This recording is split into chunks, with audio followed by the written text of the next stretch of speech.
Welcome back, y'all. We are in the garage, as you can tell. So, to the left of me, I got a Civic. To the right of me, I got a BMW 230i base model. And today, we're going to see if we can get the Civic running. So, if you haven't been following, we did a bunch of wiring to this car. Basically, relocated the fuse box and put in a K-swap. So there's the K-swap wiring, then there's the wiring associated with moving the entire wiring harness out of the driver's side of the car. It was a lot of work, but I think we made progress because I was able to make it turn over.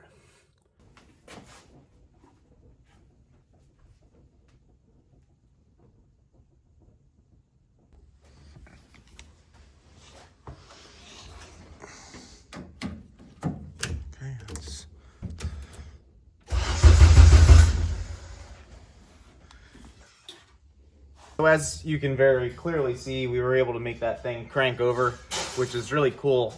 When I first put it together with the kill switch and everything, it was cranking really slow, and I was really worried about what could have been broken. And of course, classic mistake, I forgot the ground strap from the engine to the chassis.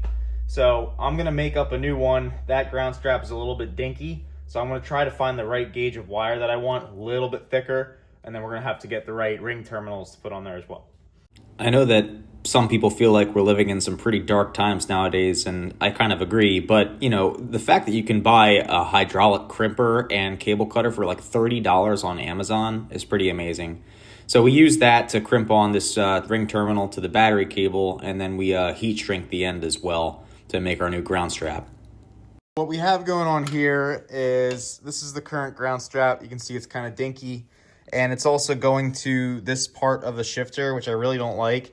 I would rather it go to an actual bracket attached to the transmission. So back here, we have a little bracket. And because the bracket has a very thin amount of threaded metal, what I'm going to do is I'm actually going to take a bolt and thread it from under like this. Ready? See how that little bolt is sticking through? Right? And then the idea is once that's threaded all the way through, it can be tight and we can use it like a stud. So then that way, we're not going to strip out that mount trying to get it tight. And we're not going to fight it loosening up because K-series stuff is notorious for vibrating. So we're going to put that upside down like a stud, and we'll put a nut on top of it. We used a stock Honda bolt with a fat washer on it. And I wanted to get it to the frame rail instead of the rad support in case the rad support starts falling off because it's a 30-year-old Civic. I'm not even exaggerating. And then we used a really thick gauge wire, like a battery cable. I think this is a 4 gauge. Not super necessary, but I figured it'd be cool anyway. And then down here you can see we have the bolt from the bottom with a nut on the top, tightened down, and then marked with Viz-Tight or Viz-Torque. Yeah, and it turns over real nice. But obviously we need to make it run. So that's kind of like what we're doing here. When I was initially trying to get the car to turn over and it didn't have the ground strap, it was turning over really slowly. So I pulled all the spark plugs, pulled the coil packs to make sure that the motor wasn't hurt or anything. Like I thought it might have been seized up. And I had to put those back in to make it run, obviously. Fuel, spark, and air or something like that. So we put all the coil packs back in. We tightened all the bolts. We marked them, of course, because K-series vibrations. And then we covered it up with this sweet checkered sports John that I painted myself. Okay, more or less, we are going to try and get the car running with the wires looking like this, right? So we do have to loom up this stuff, all right? And this K-series adapter harness, we did not shorten or anything, so we just kind of taped it up. And you can see, like, this is the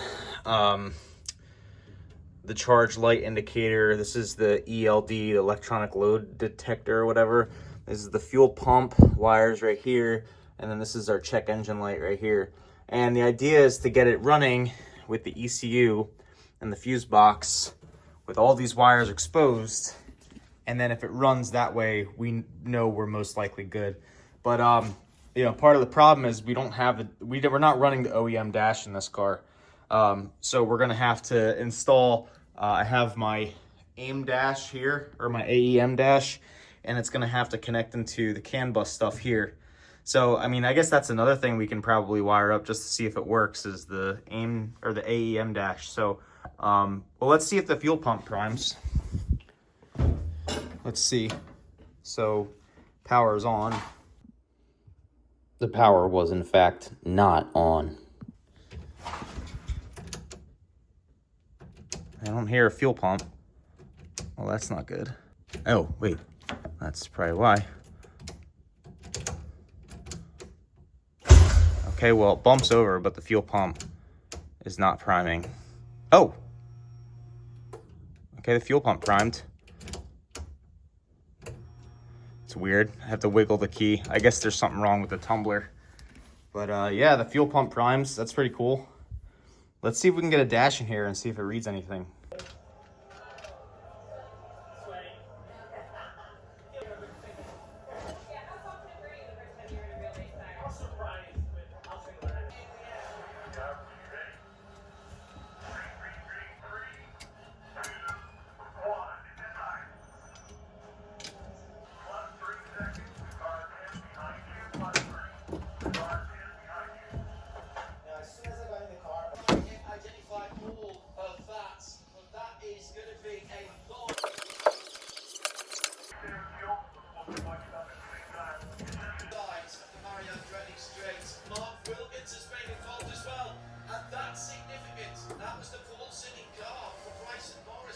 It's been a long time since I've seen that, boys and girls. A long time. So here's an example of why we're not rushing to wrap all the wires up, right? So I mentioned before I needed to get the ignition on this side of the kill switch, right? Well, in order to do that, we need to have the ignition wire. So there's two options here. There's trying to tap into the ignition at this spot. We've already got 2 crimps in this ignition wire. So instead of doing that, I unwrapped the harness. And you can see this black and yellow is the ignition wire. Now here's part of the problem with lengthening a harness without buying the wires that match the exact color. You can see that there's a black and yellow going to a black and white, right? This black and white does go to the black and yellow down there. It was all intentional, but it's using used wires to get it all done, right? And this is before I figured out how to use the correct crimps and the correct heat shrink. So we're gonna cut this off here, and then we're going to splice from here over to here, and then back from here to here. So let's get that done. We started out by cutting off the old, like, Harbor Freight quality crimps, and then we actually went further back and we checked the continuity between that wire and the key tumbler.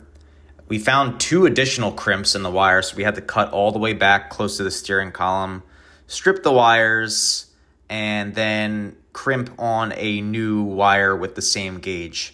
So again, this wire is a different color. It should be the same color as the OEM stuff if you're doing it correctly. But as long as it's the same gauge, it's, acceptable, but not up to my level of OCD for sure. I just want to get this car done. So spending more money and waiting more time on cables, isn't in the question right now. Well. So this white wire is actually from the black and yellow wire. I tested for continuity between the black and yellow that connects here and the black and yellow I found down there. Because again, like I mentioned, this harness was cut up a bunch of times. And if I can find an example, I'll show you. So like, this is a 30-year-old car, my friends. So these are just 2 crimps that were in the line. This is the 3rd crimp that was in the line. So we got rid of all that, and we have 1 crimp. The original wire is going further and further back, but it's crimped now. We did the pull test, and so now we got to wire it up into this guy with a spade connector. We have the spade terminals heat shrunk and connected, and what do you know? Relay clicks, dash turns on, and I bet you it turns over too. Yeah, it does. Now, I would like to go inside tonight. It is 9 p.m. on a Friday night, and I am 33 years old, so I consider that old. I'm wifed up, not trying to go party. You know what I mean? So I think what I'm going to do now is I'm actually going to go inside, and then I'm going to bring this harness with me, and we're going to basically figure out which wires we need. That's the harness that goes from the fuse box to the OEM dashboard. If you weren't aware, I'm a banana! Right? And then we can thin it out. Because I know that this green one goes to the fuse box, for example, and I've labeled a bunch of other ones. It's really like, let's see if I can, it's really like this stuff. Like lights and controls for heater switches, ghetto 12-volt power plugs I made. I don't know what this is. This goes to the dash, right? So we gotta figure out, we gotta strip this down. And make it work for us, not against us. I'm back. This is the next day. I'm still a banana. All right, well, you know what this is. So we are gonna get 2 gallons of gas. I actually have, 5-gallon tanks, but I don't really want to put that much into the car right now, just because if something does leak, I am running kerosene heaters in there. So we're gonna go fill this up.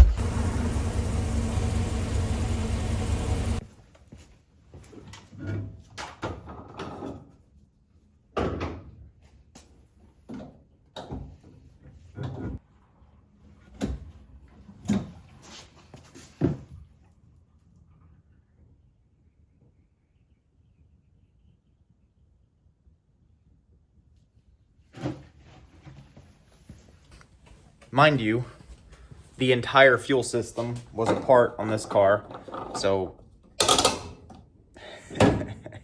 yeah, we want to make sure that it doesn't leak. Maybe not when the kerosene heaters are running, but it's got fuel in it now, so if I want to fire it up, I can. But we'll be able to see if there are any leaks, hopefully, when we pressurize the system. And I did it primarily because if I accidentally leave the fuel pump connected, it won't just be priming and dry air. It'll be priming in fluid, so it won't burn itself up, because that can happen on some pumps. So that's good. Like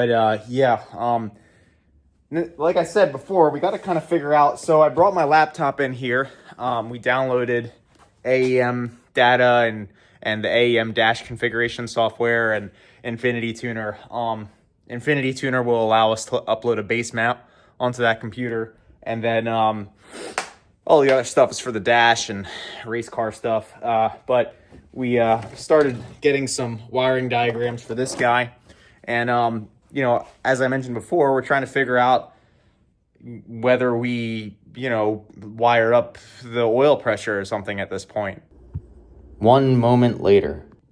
Rather than go and pin this connector out for the CAN bus module and do the same thing with all of the, oil pressure and water pressure stuff and get it all electrically figured out, I figured, let me see if the motor even makes oil pressure first. That was kind of the goal in the first place, but let me just convert it to a mechanical one. So we got this B&M. This is technically for fuel, so I think it'll work. But it's Teflon taped up and yada yada. So we're gonna see if it makes oil pressure and what kind while cranking. And then if it has oil pressure, I think we're just gonna load a base map and try to fire it up. All right, let's crank it up. See what she does. Hopefully the phone doesn't fall over.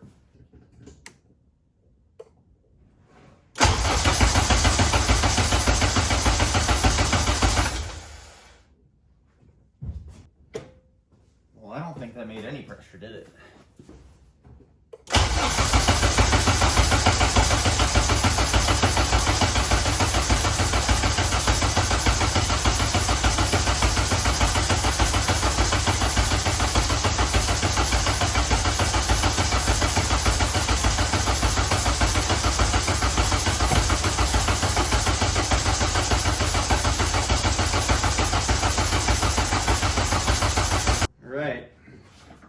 think it's making oil pressure. Well, it made 50 pounds of oil pressure. We'll see if that's repeatable. And if it is, then I think we're going to load a base map on it after we test to see if it leaks fuel everywhere. And then we'll try and fire it up, I think. Well, that was the second round of testing the oil pressure, and it came up to 50 PSI again, so it must be repeatable. And that time it built real quick. This is a new motor, so it's my first time ever having a new motor in a car. I've always just, got used motors out of street cars and just ran them. See how this goes. Okay, we've moved the kerosene heaters. You know what? We'll leave it here. We moved them over here. Fuel here, kerosene here.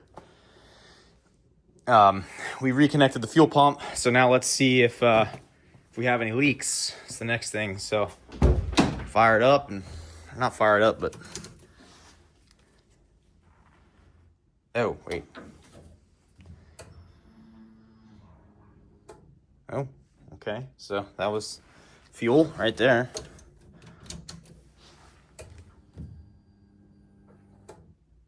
Okay. I think that was also fuel.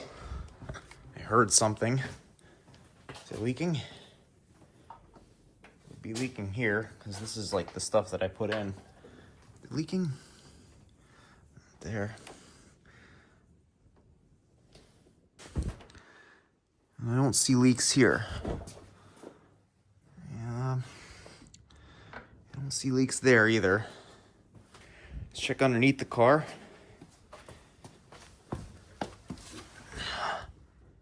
It's bone dry, I think.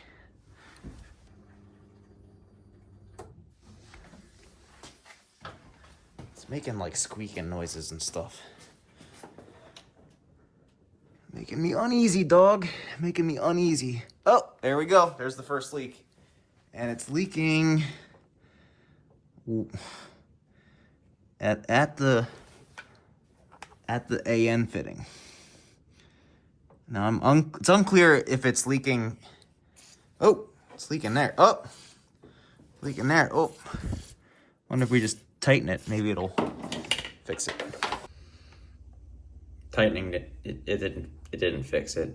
And it wasn't leaking where the hose goes into the connection. It was leaking behind that. There's like a collar that interfaces with a flare on the elbow. I think it's just funny how, like, I told a bunch of people who, like, are race car builders about how when I wanted to go use AN on certain or how when I wasn't going to use AN on some parts of this car, they were like, ew, barbed fittings and rubber hoses. Well, guess what? The only fitting that failed was the stupid AN crap. But it's like the Velox Racing brand name one. It's just Amazon junk. Leaked straight out of the box. I spent $100 on it. And just as an FYI, as of publishing this video, I am actually working with that company to hopefully fix this issue. Apparently they make the lines themselves in the US, so it's not Chinese Amazon junk. Who would have known? This is why, I'd rather spend $100 on barb and fuel pressure rated hose any day. Regardless, I think it'll be strong enough to allow it to run, at least at idle. So I'm going to try and hook up this guy to the ECU in here, upload a base map, and see if it works. All right, I did actually turn off the open flames, just because I don't want to die. Oh, look, even the GPS is working. That is sick. All right, I'm going to use US. All right, there's fuel everywhere, but we're going to ignore that for a second. Dude, check this out. Start PC logging. Okay, ready?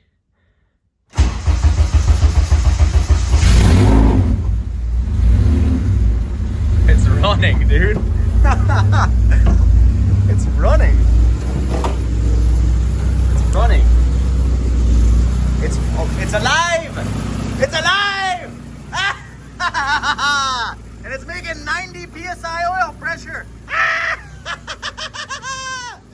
Yes. Yes.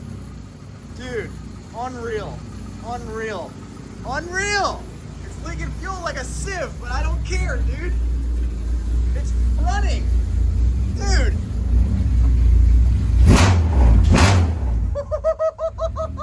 Yo! Yes!